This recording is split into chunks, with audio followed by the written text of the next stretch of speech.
Ya, untuk perempuan semuanya, mana yang laki-laki gitu ya. Dari awal ketika keluarga dibentuk selalu dibacakan wa min ayati an khalaqa lakum min anfusikum azwajan litaskunu ilaiha wa ja'ala bainakum mawaddatan wa rahmah inna fi dzalika laayatin liqaumin yatafakkarun. Tapi dalam perjalanannya ternyata berubah kita dan waktu nikah itu tidak didengarkan. Maksud telinga kanan keluar telinga kiri, sehingga dalam keluarga itu tidak dipraktekkan apa yang menjadi wasilah dan asbab terjadinya sakinah mawaddah warahmah. Mohon maaf Bapak sekalian, ini memprihatinkan. Karena Jawa Timur itu angka perceraian keluarga itu menembus angka 11%. Artinya apa? Banyak di luar itu duda-duda, banyak di luar itu janda-janda yang akibatnya broken home, korbannya adalah anak-anak mereka. Alhamdulillahirobbilalamin. Jumlahnya cukup memprihatinkan. Oke, secara statistik ekonominya sebab utamanya adalah sebab ekonomi. Padahal Islam mengajarkan wa ma min dabbatin illa 'ala Allahi rizquha. Sulitnya sesuatu ekonomi itu sangat bergantung tingkat ketakwaannya kepada Allah Subhanahu wa taala. Kenapa orang kemudian merasa terhina dengan kondisi ekonominya? Pekerjaan susah, rezeki lapar. Padahal Allah sudah menjamin rezeki setiap orang. Anak-anak kita itu jaminannya Allah Subhanahu wa taala rezeki kita. Tugas kita tinggal berusaha. Dan Allah menjanjikan kalau ketakwaan keluarga kita itu baik, rezekinya insya Allah akan atur. Bukankah Allah menjanjikan Bapak sekalian ketika kita mengantarkan anak kita masuk dalam rumah tangga itu, Allah menyatakan iyyakunu fuqara yughnihimullahu min fadlihi wallahu wasi'un alim. Apabila seorang anak laki-laki dan seorang perempuan yang memulai rumah tangga, saat memulai rumah tangganya dia tidak punya apa-apa, belum punya apa-apa, pekerjaan juga baru memulai, rumah masih kontrak, kadang-kadang masih suka berkeluar,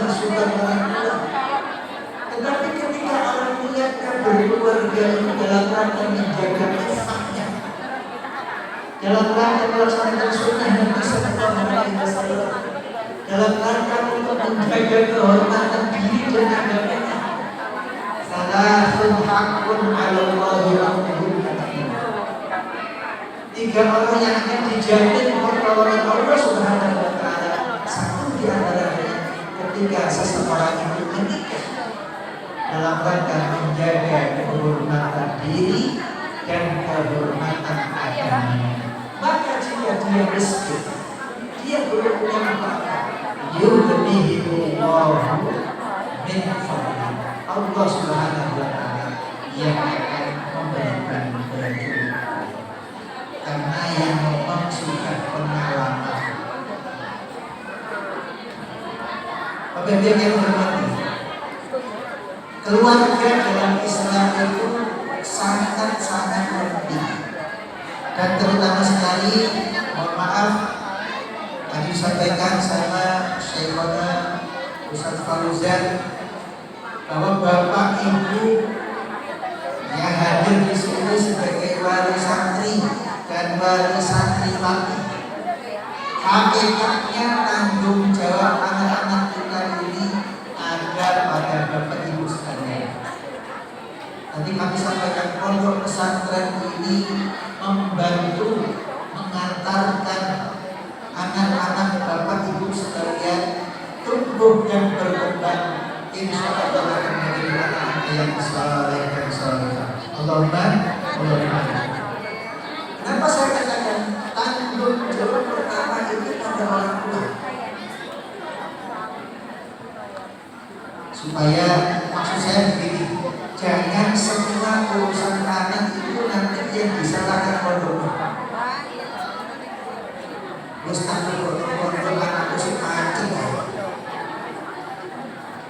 Jangan-jangan ini faktor orang tua. Insya Allah di sini para pengasuh sejak berdirinya pondok ini tahun 1970 sudah mengeluarkan alumni yang luar biasa. Salah satu alumni dari pondok ini sekarang memimpin pondok di Sukodono yang saya juga ada di situ, pondok dari Ustaz Agus Hadian. Itu alumni di sini. Maksud saya adalah bahwa sesungguhnya tanggung jawab anak itu pada orang tua, bukan pada santri. Nabi sallallahu alaihi wasallam mengingatkan, kullukum ra'in wa kullukum mas'ulun an ra'iyatihi. Setiap kalian itu adalah pemimpin dan setiap kalian akan diminta pertanggungjawaban oleh Allah Subhanahu wa taala. War-rajulu ra'in fi baitihi wa huwa mas'ulun an ra'iyatihi. Seorang suami adalah penanggung jawab paling utama dalam keluarga, dan dia akan diminta pertanggungjawaban tentang keluarga.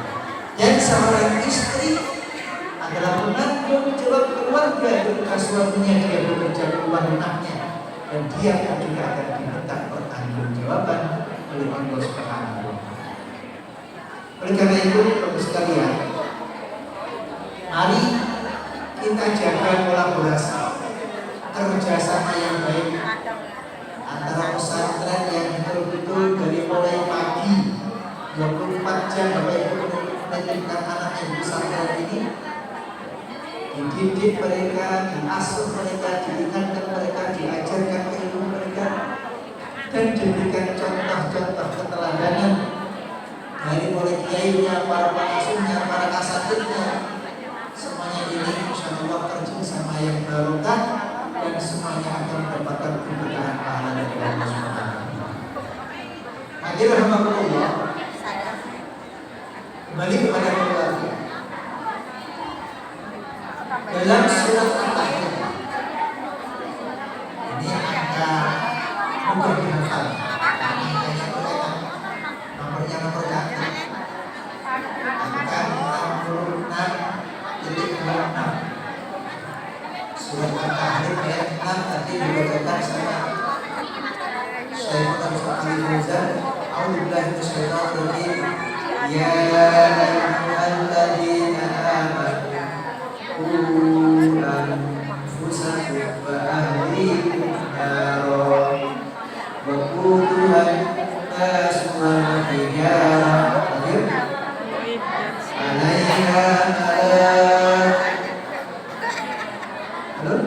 'alaiha malaikatun ghiladun shidadun la ya'suna Allah ma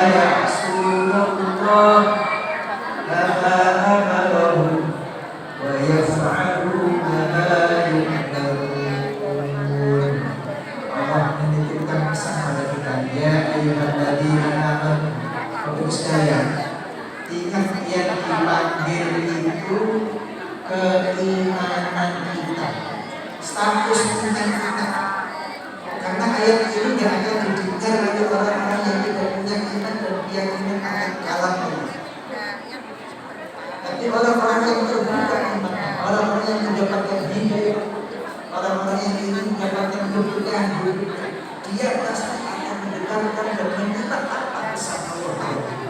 Ayat ini adalah pesan Allah tentang keluarga. Ya ayyuhalladzina amanu, sama dengan pasal Ramadan, panggilannya juga sama. Ya ayyuhalladzina amanu kutiba alaikumus shiyam. Dalam banyak kitab tafsir, kalimat ya ayyuhalladzina amanu itu panggilan sayang Allah. Karena hanya orang-orang beriman, orang-orang yang mendapatkan hidayah. Diharapkan oleh Allah ketika dipanggil ya ayyuhalladzina amanu istami'u, dengarkan dengan baik, camkan, pahami, kemudian usahakan bisa diamalkan. Apa kata Allah? Qul anfusakum wa ahlikum. Nah, untuk sekalian, ini sesungguhnya pesan Allah kepada para wali santri. Pesan Allah kepada para wali santri dan santriwan, kepada kita semua ibu anak. Pesan pertama itu adalah kenapa Allah mengatakan anfusakum, baru kemudian ahli. Bukan ahli itu baru anfusakum. Karena sesungguhnya suksesnya keluarga itu dimulai dengan kesungguhan orang tuanya, terutama kesungguhan bapaknya. Karena yang paling bertanggung jawab dalam keluarga itu adalah seorang anak, bukan ibu. Ibu nomor dua, tanggung jawab dalam keluarga. Warrajulu ra'in fi baitihi kiswatan wa huwa mas'ulun 'an ra'iyatihi. Karena itu tidak heran kadang-kadang anak itu berperilaku buruk itu karena dia lihat contoh yang tidak baik dari orang tua. Sudah waktunya maghrib, sudah waktunya sholat, orang tuanya tidak tergerak untuk berangkat. Sudah kepala 4, kepala 5, orang tuanya juga belum sadar untuk bisa baca Al-Quran. Sudah kepala 4, kepala 5, kepala 6, bahkan sudah sangat tua, masih saja berperilaku seperti anak kecil. Kadang-kadang mohon maaf Bapak sekalian, anak-anak kita itu kehilangan figur dari ayah. Dalam banyak penelitian secara ilmu psikologi, ketika anak-anak itu kehilangan figur orang tua, seorang anak laki-laki kehilangan figur bapaknya, seorang anak perempuan kehilangan figur ibunya, maka anak itu sudah mengalami kegagalan awal dalam membangun masa depan. Saya ulang lagi, ketika anak-anak kita melihat kegagalan dari contoh orang tuanya, orang tuanya tidak disiplin, orang tuanya tidak jujur, orang tuanya tidak beribadah, orang tuanya masa bodoh, itu orang tua itu sudah menanamkan kegagalan masa depan anak-anaknya. Karena kalau berusaha anfusakum, mulailah pendidikan rumah tangga itu dengan keteladanan orang tua.